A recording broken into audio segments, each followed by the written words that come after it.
3 days. That's all I had left before they'd throw Mom and me into the snow. Unless I did the unthinkable, sing for the man who owned our lives. The eviction notice trembled in my hands, its red lettering blurring through tears I refused to let fall. December 24th. While the rest of Hartford strung lights and wrapped presents, I stood in our cramped kitchen counting down to homelessness. Cora, Mom's voice drifted from the bedroom, weak but still carrying that note of concern she reserved for me. Everything okay, sweetheart? I pressed my palm against my mouth, swallowing the sob that threatened to escape. Fine, Mom. Just getting some water. The lie tasted bitter. Nothing had been fine since her diagnosis 6 months ago. Stage 3 lung cancer. 2 words that had demolished our already fragile world. The medical bills had devoured my savings first, then our furniture, then any hope of keeping up with rent. A sharp knock interrupted my spiral into self-pity. At 9 p.m. on Christmas Eve, my heart hammered as I peered through the peephole. A man in an expensive suit stood in our dingy hallway, looking as out of place as a diamond in a coal mine. Miss Cora Bennett? His voice carried the crisp efficiency of someone used to delivering messages that changed lives. I cracked the door, keeping the chain on. Who's asking? He extended an envelope through the gap, heavy cream paper, my name written in elegant script. From Mr. Alexander Whitmore. He requests your presence tomorrow evening. Alexander Whitmore. The name hit me like ice water. Everyone in Connecticut knew that name. Real estate mogul, owner of half the state's luxury properties, including the building where I currently stood counting down to eviction. I don't understand. My fingers fumbled with the envelope. Why would he? The details are inside. Good evening, Miss Bennett. He vanished down the stairs before I could form another question. I bolted the door and tore open the envelope with shaking hands. And Miss Bennett, when your reputation as a singer has reached my attention, I'm hosting an intimate Christmas gathering tomorrow evening and require entertainment. You will perform 3 songs of my choosing. In exchange, I am prepared to forgive your outstanding rent debt and cover your mother's medical expenses for the next year. My car will arrive at 7 p.m. This offer expires upon your refusal or absence. And Day Whitmore. The letter slipped from my numb fingers. My reputation as a singer? I hadn't performed publicly in 2 years, not since Mom got sick. These days, I wait tables at a diner downtown and occasionally humming while I work. How could he possibly? Have you ever been forced to smile when your world was crumbling? To perform happiness while your heart screams? The question echoed in my mind as I retrieved the letter. This wasn't a request. It was a command performance, wrapped in the illusion of generosity. But what choice did I have? Mom needed those treatments. We needed this apartment. I moved to the window, staring out at the Hartford skyline. Somewhere among those glittering towers sat the Whitmore estate, a fortress of wealth I'd only seen in newspaper photos. Cold, magnificent, waiting like a beautiful trap. What would make the richest man in Connecticut demand a nobody waitress sing at his private Christmas gathering? The answer would shatter everything I believed about fate, forgiveness, and second chances. But standing there with an eviction notice in one hand and his letter in the other, I couldn't have imagined the truth. I couldn't have guessed that Alexander Whitmore had been searching for me for 15 years, that my voice, the one thing I'd inherited from a father I'd never known, would be the key to unlocking a past my mother had buried. In the bedroom, Mom's oxygen machine hummed its mechanical lullaby. She'd sacrificed everything to keep me safe, to give me a normal life. Now it was my turn to save her, even if it meant walking into the lair of a man whose interest in me felt too specific to be coincidence. I pressed my forehead against the cool glass. Tomorrow, I will put on my only decent dress. Tomorrow, I would paint my face with false cheer and sing for my supper like a trained bird. Tomorrow, I would do whatever it took to keep the wolves from our door. What I didn't know was that tomorrow, I would come face to face with the father who'd abandoned me before I was born. The man who'd spent 15 years regretting the choice that had torn our family apart. The billionaire who discovered his daughter's existence only after a private investigator had captured footage of me humming in that diner, humming the very lullaby he'd written for my pregnant mother, before pride and ambition had driven them apart. 3 days until eviction. One night to save everything.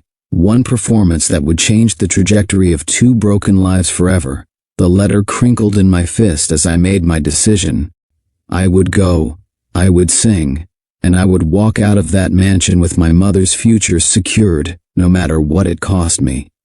I just had to survive one night in Alexander Whitmore's world. How hard could it be? When was the last time someone saw past your circumstances to your soul? Rich Billionaire Romance Stories wants to hear from you. Comment below with your story of unexpected kindness. And if you're loving this journey already, hit that subscribe button so you never miss another life-changing tale. Christmas morning arrived, with a mockery of fresh snow, beautiful and merciless. I hadn't slept. Instead, I'd spent the night sorting through bills that read like a countdown to disaster. Final notice. Past due. Service disconnection warning. The medical bills formed their own mountain. $47,000 for mom's chemotherapy. $12,000 for the surgery that hadn't worked. $3,200 for medications that barely kept her comfortable. Numbers that might as well have been millions for all my ability to pay them. My phone buzzed. A text from Marco, my former boss at the diner. "I'm sorry again about letting you go, kid. Business is slow. I wish I could help." And per week. 3 weeks since he'd cut me loose. 3 weeks of applications, rejections, and watching our remaining food dwindle. I'd been a good waitress, reliable and friendly, but when customers stopped coming, the newest hires were first to go. "Cora?" Mom called from her room. "You're up early?" I shoved the bills into a drawer and went to her. She looked smaller every day, as if the cancer was slowly erasing her from the world.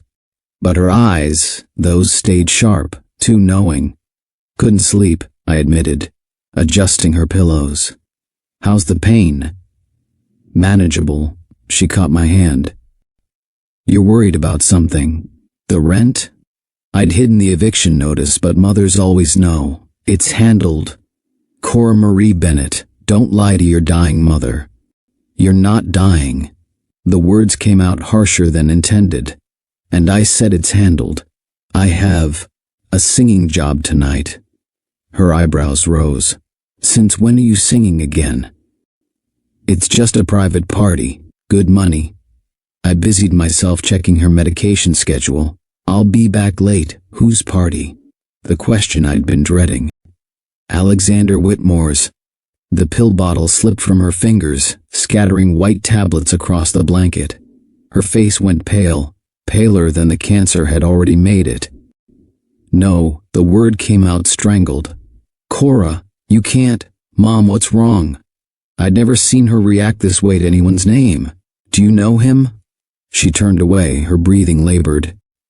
"Just be careful. Men like that, they take what they want. It's just singing. 3 songs." I gathered the spilled pills, unsettled by her reaction. "We need this money, Mom. You need this money." She grabbed my wrist with surprising strength. "Promise me you'll just sing and leave. Promise me, Cora." "I promise." But her fear had planted questions I couldn't shake. As afternoon crept toward evening, I couldn't stop wondering how Alexander Whitmore knew I could sing. I'd been nobody special. Church choir as a kid, a few open mics in college before Mom got sick. These days my audience consisted of dirty dishes and the occasional customer who caught me humming. I called my friend Jess, who worked at the Hartford Gazette. "Hey, can you look something up for me? Alexander Whitmore, has he been hiring for entertainment lately?" "Whitmore? Why are you asking about—" Her typing clicked through the phone. "That's weird. Nothing about parties or entertainment. But there's something else. He's had private investigators on payroll for months. Looking for someone—" "Who?" "Don't say. But Cora, be careful. Rich guys with PLS usually mean trouble." After we hung up, I stood before my closet's meager offerings. One decent dress, black, simple, bought for job interviews that hadn't panned out. It would have to do. As I dressed, questions multiplied. How had he found me? Why me specifically? The letter's phrasing haunted me. Your reputation as a singer has reached my attention. What reputation? I was nobody. The car arrived exactly at 7, a black Mercedes that looked alien parked outside our building. The driver, an older man with kind eyes, held the door without comment about my shabby coat or scuffed heels. "First time at the estate, miss?" he asked as we pulled away. "Yes, don't let it intimidate you, it's just a house." But as we left Hartford proper and wound through increasingly exclusive neighborhoods, I knew he was lying. The Whitmore estate wasn't just a house any more than the ocean was just water. My phone buzzed. "Mom, remember your promise." I typed back, just singing. "Home soon." The drive took 40 minutes, each mile taking me further from my world and deeper into his. I pressed my forehead against the cool window, watching poverty give way to prosperity. Apartment buildings became condos, then townhouses, then mansions hidden behind gates and private security. "Selling my soul," I whispered to myself. That's what this felt like, a devil's bargain wrapped in Christmas ribbon. But what was dignity compared to Mom's life? What was pride against eviction? The car slowed at a gate that belonged in a European palace, not Connecticut. Security cameras tracked our approach. The guard waved us through without checking. They'd been expecting me. The driveway curved through grounds that defied winter's grip. Even in December, everything was manicured to perfection. Sculpted hedges, illuminated fountains, gardens that probably cost more to maintain than I'd made in my lifetime. Then the house itself came into view, and my breath caught. Massive didn't cover it. The Whitmore estate sprawled across the landscape like something from a Gothic novel. Stone and glass and architectural arrogance. Every window blazed with warm light, but instead of welcoming, it felt like eyes watching my approach. "Just a house," I muttered, echoing the driver's lie. He pulled up to the main entrance where staff waited in formal uniforms. My black dress, which had seemed adequate in my apartment, now felt like wearing rags to a royal ball. "Miss Bennett?" A woman with silver hair and perfect posture approached. "I'm Mrs. Chen, the house manager. Mr. Whitmore is expecting you." My legs shook as I followed her inside. The foyer alone was larger than our entire apartment. Marble floors, a chandelier that cascaded like frozen fireworks, artwork that belonged in museums. "This way, please." We walked through corridors lined with wealth, not the gaudy kind but the quiet, inherited sort that whispered of old money and older secrets. My heels clicked against marble, each step echoing like a countdown. "You'll be performing in the music room," Mrs. Chen explained. "Mr. Whitmore has selected the pieces himself. The sheets are on the piano." "Will there be many guests?" "Just Mr. Whitmore tonight." My steps faltered. Just him?" "Yes." She glanced back, perhaps noting my alarm. "Is that a problem?" "Yes," my mind screamed. But I thought of Mom's medical bills, of the eviction notice, of 3 days until homelessness. No problem." Mrs. Chen stopped before the ornate double doors. "He's waiting inside. Good luck, Miss Bennett." She left me standing there, heart hammering against my ribs. Through the doors I could hear piano music, not a recording, but someone playing with the kind of skill that spoke of expensive lessons and natural talent. I knocked softly. The music stopped. "Come in." The voice was younger than I'd expected, richer too, with an undertone of something I couldn't identify. Sadness? Longing? I pushed open the doors and stepped into a room that stole my breath. Floor-to-ceiling windows overlooked the snowy grounds. A Steinway grand piano dominated the space, its black surface reflecting the fire crackling in an enormous hearth. And there, rising from the piano bench, was Alexander Whitmore. He wasn't what I'd expected, where I'd imagined an older man, Harsh and cold like his business reputation. Silas, as I'd later learn he preferred, couldn't have been more than 35.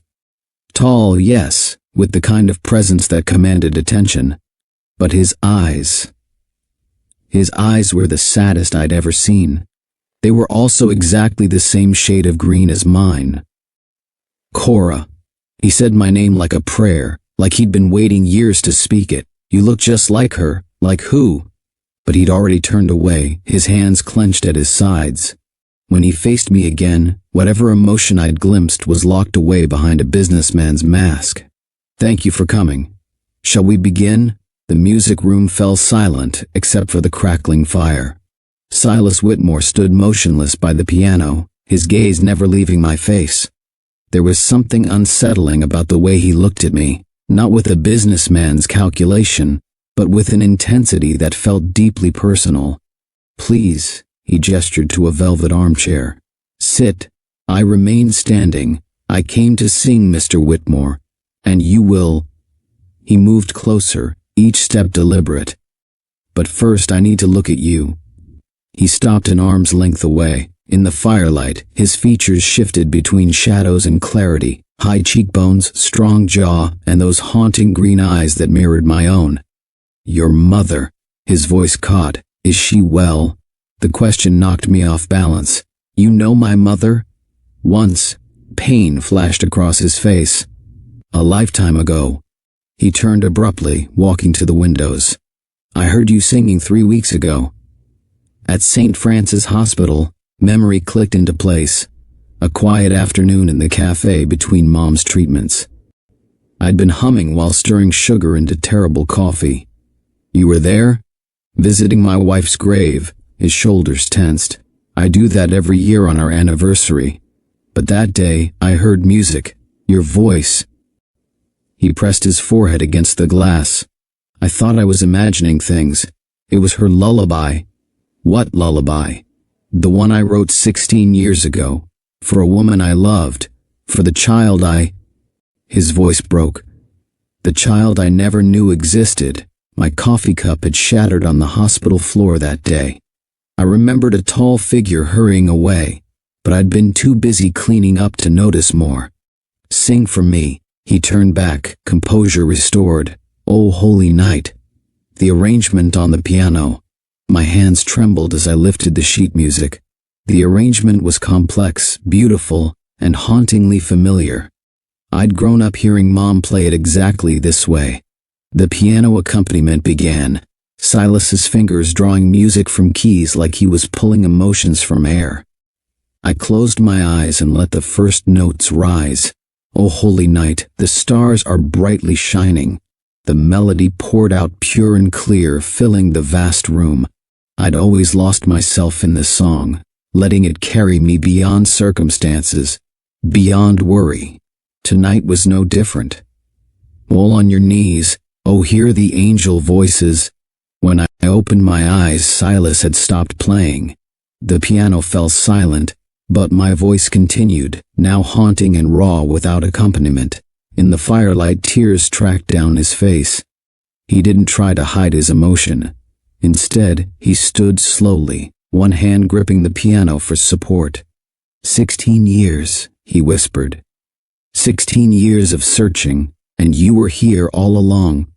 Mr. Whitmore, your mother's name is Claire Bennett. She was a music teacher at Hartford Prep. We met when I was just starting my company, back when I thought love mattered more than ambition. My throat closed. Mom never spoke about my father. Any questions were met with silence or changes of subject. You're lying. You have her voice. He stepped closer. But you have my eyes, my mother's chin. The way you hold yourself when you sing, that's all Claire. Why now? My voice shook. Why look for us after all this time? He sank into the armchair, suddenly looking older, worn. Because I'm dying, Cora. Pancreatic cancer. 6 months, maybe less. The words hit like physical blows. That's why you were at the hospital. Not just for Elizabeth's grave. I've been getting treatments there. That's how I found you, a miracle I don't deserve. I don't understand. What do you want from me? Everything. He leaned forward. I want to know you. I want to make up for 16 years of absence. I want to ensure you and Claire never worry about money again. We don't need your charity. It's not charity, it's an inheritance.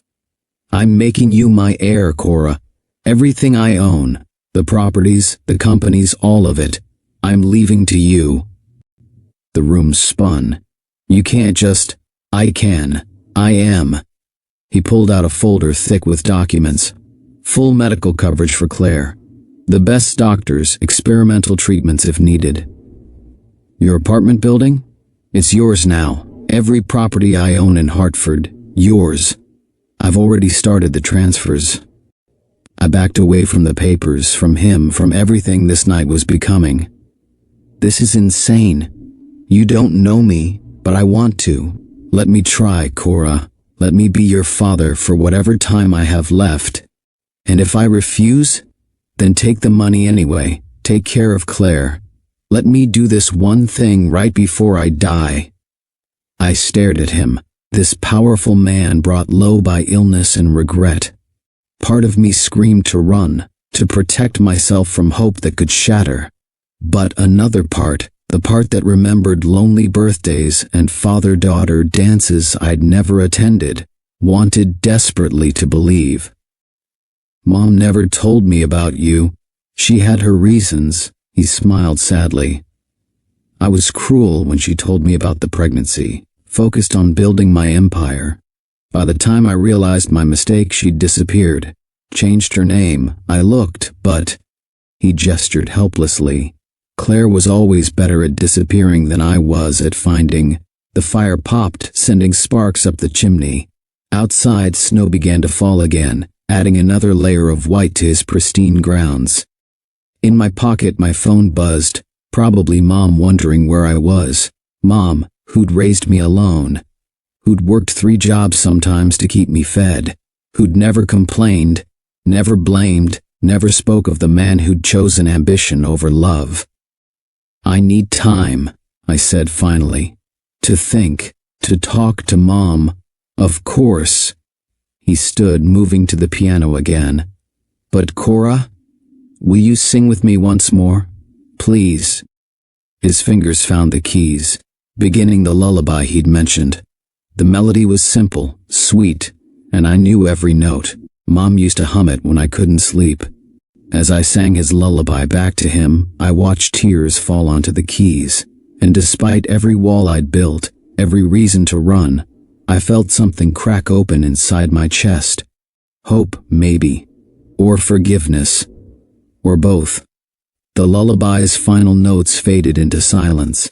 Silas gestured toward 2 leather chairs near the fireplace, and this time, I sat. The flames cast dancing shadows across his face, softening the hard lines of wealth and worry. Would you like some tea? He asked, his voice gentler than before. I nodded, watching as he poured from a silver service I hadn't noticed earlier. His hands trembled slightly, not from age I realized, but from treatment. Tell me about your life, Cora. Everything I've missed. That's 16 years of catching up. I have time. He paused, then smiled sadly. Well, sometime. First, he said, passing me a delicate teacup, I want you to know about Elena, my wife. She would have loved you. He rose, retrieving a photograph from the mantel. A beautiful woman with dark hair smiled at the camera, paintbrush in hand. She was an artist, made these rooms feel alive with color and light. Even at the end, she never stopped creating beauty. His voice softened. She knew about you. Made me promise to find you if anything happened to her. What happened? Car accident. 5 years ago. She was driving to an art exhibition in Boston. He traced the photographs. Edge. Her last painting hangs in my study. A sunrise over Hartford. She always said mornings held the most hope. I used to think my father was dead, I said quietly. Mom never said it directly, but I assumed. It was easier than thinking he just didn't want us. Silas flinched. She worked so hard. The words spilled out now, Years of unspoken truth. Teaching piano lessons after school, waitressing weekends. She never complained, never dated. Her whole life became about giving me opportunities. Claire always was the strongest person I knew. She still is. Even now, fighting cancer, she worries more about me than herself. Silence fell between us, but not the awkward kind. Something was shifting, like ice breaking up after winter. I see her in you, Silas said finally. That same quiet strength. But you have my mother's talent. She was a concert pianist, played Carnegie Hall 3 times before arthritis took her hands. Is that why you recognized a lullaby? Did she play it? No. I wrote it the night Claire told me about you. I was young, scared, stupid. I thought my dreams were bigger than love. He met my eyes.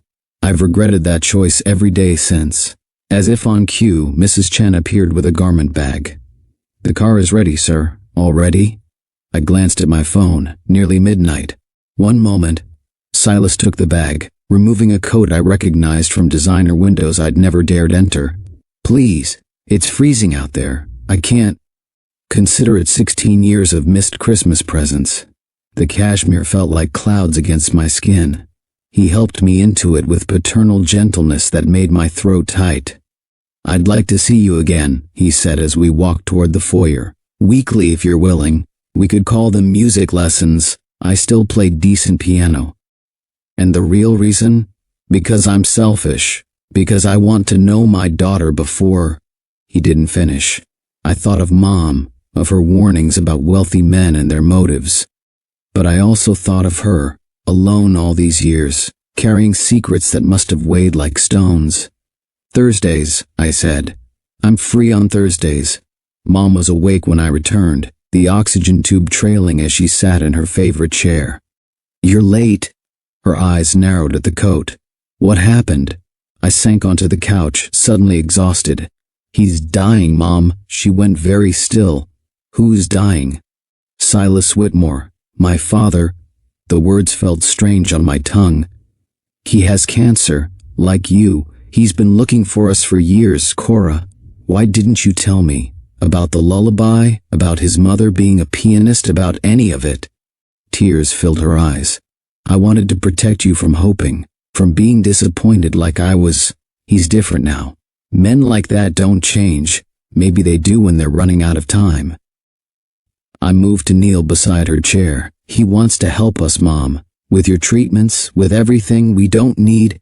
Yes, we do. You know we do. I took her thin hands in mine. And maybe I need to know him, before it's too late for both of you. She touched the coat sleeve, fingers trembling. You look so much like him. I used to pray you wouldn't, but now, a tear slid down her cheek. Now I think maybe it was meant to be. Finding each other like this, when we're all broken in different ways. I rested my head in her lap like I used to as a child. Outside, Christmas lights twinkled on neighboring buildings, and somewhere in his mansion, Silas Whitmore was probably still sitting by that fire, holding a photograph of his dead wife, and thinking of chances lost and found. He wants to meet on Thursdays, I whispered, for music lessons. Mom's fingers stroked my hair. After a long moment she said, your voice was always too big for just me to hear. It wasn't permission exactly, but it was a beginning, a crack in the wall of 16 years' silence, a chance for healing, not just bodies, but hearts. I closed my eyes, feeling the weight of the coat, my father's first gift, and let myself hope. Silas chose to transform his grief into grace. What would you do with your last months on Earth? The Rich Billionaire Romance Stories family wants to know. Share your thoughts in the comments below. Your perspective might inspire someone today. And remember to like this video if Cora and Silas's connection is touching your heart. January brought snow and change. Our Thursday meetings became anchors in a shifting world. Each week the great house welcomed me with growing warmth, as if it too was thawing. Week 1, Silas introduced me to Bach's preludes, his fingers dancing across keys despite the tremors. Week 4, We discovered a shared love of jazz. Week 8, he taught me Elena's favorite Chopin nocturne, while winter storms raged outside. By March, spring crept into our sessions. The music room's windows now framed budding trees instead of snow, and our lessons stretched longer each time. Music is mathematics in motion, Silas explained one afternoon, spreading sheet music across the piano. See these patterns? They're like equations that speak to the soul. He filled gaps in my education I hadn't known existed. Art history flowed into philosophy. Literature merged with life lessons. Each week brought new books, new composers, new perspectives. Elena collected first editions, he said, carefully opening a leather-bound volume. This one's Whitman. Listen, the powerful play goes on, and you may contribute a verse. What will your verse be? I asked. His smile held both pain and peace. Perhaps you're my verse, Cora. The estate changed with the seasons. I started bringing fresh flowers, daffodils, then tulips, then early roses. They brightened corners that had stayed dark since Elena's death. Mrs. Chen caught me arranging lilacs one Thursday. He whistles now, she said quietly. When you're expected. We hadn't heard that in years. The music room evolved too. Sheet music scattered across surfaces. Half-empty teacups marked our conversations, and photographs appeared. Elena's art. Mom's old performance programs. My childhood recitals. April brought bad days. I arrived one Thursday to find Silas pale, curled in his chair. The treatments, Mrs. Chen whispered, but he insisted on seeing you. Just sing something, he managed. Please. I sang every lullaby I knew. His first, then others Mom had taught me. His breathing steadied as music filled the room. Later, when pain gave way to exhaustion, I read to him Keats. Beauty is truth, truth beauty, that is all ye know on earth, and all ye need to know. Elena loved that one, he murmured before drifting off. Words like father and daughter remained unspoken, yet something deeper than titles grew between us. It lived in shared glances over piano keys, in the way he'd correct my posture with gentle hands, in how I learned to read his moods through his music choices. You remind me of her, he said once, watching me sketch during a break. Elena always created beauty from empty spaces. Tell me more about her? His stories painted Elena in vivid strokes, her morning painting ritual, her habit of dancing while she cooked, her fierce love of life even at its hardest. The house staff noticed changes. Silas began joining them for meals again, something he'd avoided since Elena's death. His appetite returned, along with his interest in the gardens she'd loved. It's like watching him wake up, the gardener told me. He asked about roses today, first time in 5 years. Mrs. Chen left sheet music on my chair one Thursday, Elena's favorite pieces. He's teaching again, she said, like he used to teach her. May brought warmth and worry. Silas's good days grew rarer, though he fought to hide it. There's something we need to discuss, he said one afternoon, pulling out a familiar cream envelope. Your future? I don't want to talk about that. We must. He pressed the envelope into my hands. Everything's arranged. The estate, the business, your mother's care, all of it protected. But there's more. Inside lay admission papers to Juilliard's graduate program. I can't. You can. Your talent shouldn't wait tables, Cora. Elena would say the same.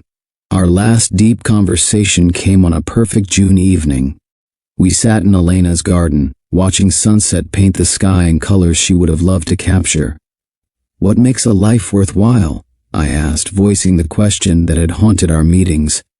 Not money, he answered slowly. Not power. Those were my mistakes. It's the music we make, the love we share, the beauty we leave behind. He touched a rose petal. Elena understood that. You do too. And legacy? Legacy isn't in buildings or bank accounts. It's in moments like this. Sharing wisdom, creating beauty, loving freely. He took my hand. "You're my greatest legacy, Cora. The daughter I almost missed knowing. The verse I almost left unwritten. The garden filled with evening light, turning everything golden." Somewhere inside, a clock chimed 7. But we stayed, watching day fade into dusk. A father and daughter making up for lost time with whatever time remained.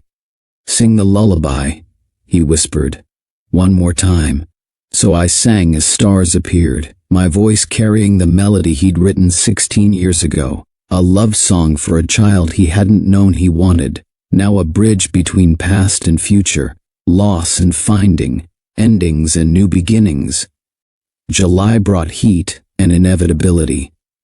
Silas moved his bed to the music room, where floor-to-ceiling windows filled his days with light. Fresh flowers appeared each morning, Mrs. Chen's quiet tribute to both Elena and her employer's renewed spirit. "Read me something," he'd request, voice growing softer but never bitter. I worked through his favorite books, Wordsworth, Frost, Rilke. Poetry for a fading summer. The piano stayed open, though his hands could no longer manage the keys.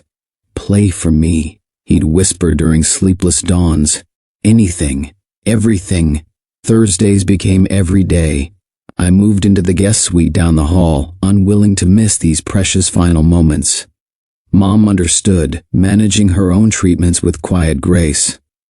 During the worst nights, when pain medication barely touched his discomfort, I sang. Sometimes the lullaby, sometimes hymns, sometimes just wordless melodies that floated through the darkened room like prayers. "Your voice," he murmured one midnight, "it heals something deeper than flesh." A week before the end, he asked Mrs. Chen to bring a specific box from his study. Inside lay dozens of leather-bound journals. "You know Jackson Stone?" he asked. "The songwriter? Mom loves his work." His smile held mischief despite the pallor of his skin. "I am Jackson Stone." The revelation stunned me. Jackson Stone had written some of the most beautiful songs of the past 2 decades. Pieces performed by legendary artists, played at presidential inaugurations. "Why tell me now?" "Because they're yours now, all of them. Published and unpublished." He touched the journals with trembling fingers. "There's a lifetime of music here. Your lifetime now." Dawn painted the sky in Elena's favorite colors that final morning. August light spilled across the music room's floor like liquid gold. Silas had been quiet through the night, breathing shallow but peaceful. "Sing," he whispered, as the sun touched the piano keys. One last time, I sang the lullaby he'd written before my birth, before mistakes and regrets, before cancer and reconciliation. His hand found mine as the last note faded. "Thank you," he breathed, "for letting me be your father." Those were his final words. He slipped away as morning birds began their chorus, his face serene, almost smiling. The lawyer's office was filled with relatives I'd never met, distant cousins, business associates, all wearing expressions of calculated grief. Their shock when the will was read would have amused Silas. To my daughter, Cora Bennett, everything, the estate, the companies, the music catalogs, his entire fortune, with specific provisions for Mom's medical care and my education. But it was the letter, read last, that broke me. "And my dearest Cora, I lost 16 years to pride and fear. But these final months taught me that time properly spent can hold eternities. You gave me more than forgiveness, you gave me peace. Now I give you not just wealth, but permission, to dream, to create, to live without the burdens that shaped your childhood. Your mother raised an extraordinary woman. I had the privilege of knowing an extraordinary daughter." Later, alone in the music room, I sat at his piano. Sunlight streamed through windows that no longer felt imposing. The house wasn't just a mansion anymore, it was home, filled with memories of laughter, music, and healing. My fingers found the keys, playing the lullaby that had started everything. But this time, it wasn't a song of loss or longing. It had become something else, a bridge between past and future, a father's love transformed into legacy. Silas had given me more than money. He'd given me my voice back, permission to pursue dreams bigger than survival, the knowledge that it's never too late for love to heal what time and pride have broken. Mrs. Chen found me there at sunset, still playing. "He was different after finding you," she said softly. "Whole again." "We found each other," I corrected, watching the last light paint the room in colors Elena would have captured. "And in finding each other, we both found ourselves." On the piano, fresh flowers bloomed in the vase, roses from Elena's garden, their beauty a reminder that life, even in endings, holds seeds of new beginnings. True wealth isn't what you keep, it's what you give away. Has someone's generosity ever changed your life? Rich Billionaire Romance Stories is building a community of souls who believe in the power of kindness. Honor that special person by sharing their story in the comments below. Don't forget to subscribe and ring the notification bell to join our family of dreamers and believers. Among Silas's properties was a seaside cottage in Maine, Elena's private retreat for painting. By September, with Mom's treatments showing promise, I found myself drawn to its solitude. The cottage perched on rocky cliffs overlooking the Atlantic. 2 bedrooms, a sun-filled kitchen, and most importantly, a music room with windows facing the ocean. Elena's easel still stood in one corner, her last unfinished canvas capturing waves and morning light. Here, away from Hartford's memories, I could breathe. Could write, could become. Autumn painted the coast in wild colors. I spent mornings at the piano, afternoons walking the beach, evenings reading Silas's journals. His songs poured out of me, transformed by my voice, my experiences. I wrote my own music too, songs about fathers and daughters, about time lost and found, about healing and hope. The isolation wasn't lonely, it was fertile, necessary. Mrs. Chen called weekly with updates about the estate and Mom's progress. "Your father would be proud," she'd say. "You're finding your way." I met him on a December morning, my hands full of driftwood for the fireplace. He was photographing seabirds, his camera focused on a pair of diving gulls. "Perfect light," he said as a way of greeting. "The way it catches the spray." Eli Matthews, local marine biologist. No agenda, no knowledge of who I was or what I owned. Just genuine interest in the world's beauty. He showed me his photographs. Underwater gardens, storm-tossed waves, dawn breaking over tide pools. I played him my newest song. Simple exchanges that felt like conversations we'd been having all our lives. Winter brought shared meals, his fresh-caught fish, my attempted bread making. Spring meant tide pool explorations and impromptu concerts when inspiration struck. "Play that again," he'd say, sketching in his notebook. The part about stars falling. Summer found us swimming at dawn, picnicking at sunset. He never pushed, never rushed. Like the tide, our connection ebbed and flowed naturally. "Tell me about your father," he asked one evening. So I did. About Silas, about forgiveness, about love's power to heal across time. Eli listened, really listened, his hand warm in mine. October returned, bringing storms that matched the ocean's mood. We sat in the music room during one such tempest, watching lightning dance across waves. "I've been thinking," Eli said, his voice barely audible above the rain. "About time, how precious it's precious, how we shouldn't waste it." He didn't kneel, didn't produce a ring, just turned to me with eyes full of certainty. "Marry me, Cora. Let's make music and study tides and grow old watching storms together." The simplicity, the rightness of it, brought tears. "Yes," I whispered. 1,000 times yes. Years flowed like music. Our daughter Elena came first, then Samuel Silas 2 years later. The cottage expanded to hold our growing family, but never lost its magic. I recorded albums in the music room, my voice carrying Silas's songs to the world. Eli's marine research thrived. The children grew strong on sea air and stories. Mom moved to a nearby house, her cancer in remission. She taught Elena piano while Sam preferred his father's scientific pursuits. Our lives wove together like harmonies in a well-crafted song. Tonight marks 5 years since that first Christmas Eve with Silas. Snow falls on the cottage roof while inside, warmth and music reign. Elena, 4, plays the lullaby on her toy piano. Sam, 2, conducts with serious concentration. Mom and Eli hang stockings while I light candles in the windows. The music room glows with memories. Elena's paintings, Silas's journals, photographs of tide pools and family picnics. On the piano stands a recent photo. All of us at the estate's annual charity concert, continuing Silas's legacy of giving. Looking back, I understand now. Silas didn't just leave me wealth, he gave me permission to become fully myself, to heal, to create, to love without fear. His final gift wasn't the estate or the songs or even the cottage. It was the knowledge that transformation is always possible, that it's never too late for love to rewrite a story. Tonight, as my family gathers around the piano, I'll sing the lullaby one more time. But now it's not just Silas's song or my song, it's our song. A melody of redemption passed down, changed by each voice that carries it forward. Outside, snow covers the cliffs while waves crash below. Inside, love fills every corner with light.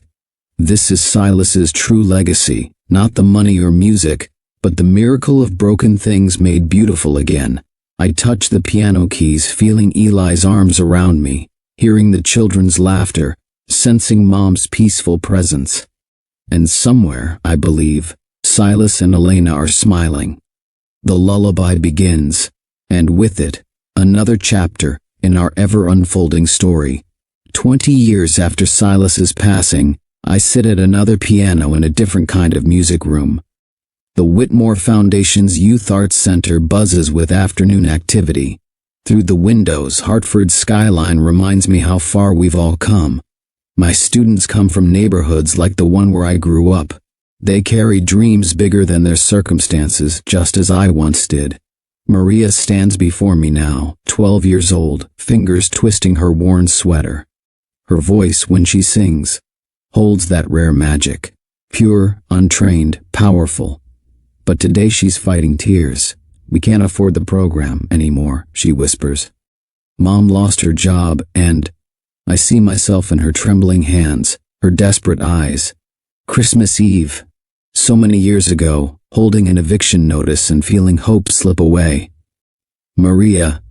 I reached for Silas's favorite book of poetry, still kept close after all these years. Do you know why I started this program? She shakes her head. Because once, someone saw past my circumstances to my soul. He taught me that true wealth lies in what we give away. I tell her about Silas, about transformation, about how love can bridge any distance, even death. Your place here is secure, I assure her. And not just yours, your whole family's future. That's what this foundation does. Her eyes widened. But why? Because music isn't just notes on a page. It's hope made audible. It's a love-given voice. As Maria's fingers touch the piano keys, beginning the same lullaby Silas once wrote for me, I understand the perfect symmetry of this moment. His compassion flows through me into her, and through her, it will touch countless others. We are all notes in an endless song of grace, each of us carrying the melody forward in our own way. Thank you, Dad, I think, watching Maria play. Your music plays on. Cora's voice found its purpose not on stage but in service. What gift are you meant to share with the world? Here at Rich Billionaire Romance Stories, we believe everyone has a song to sing. Drop your calling in the comments and let's celebrate the music in all of us. If this story moved you, please share it with someone who needs to remember that miracles still happen. Subscribe to our channel for more tales that prove love and kindness are the greatest riches of all. Until next time, keep believing in the power of unexpected grace.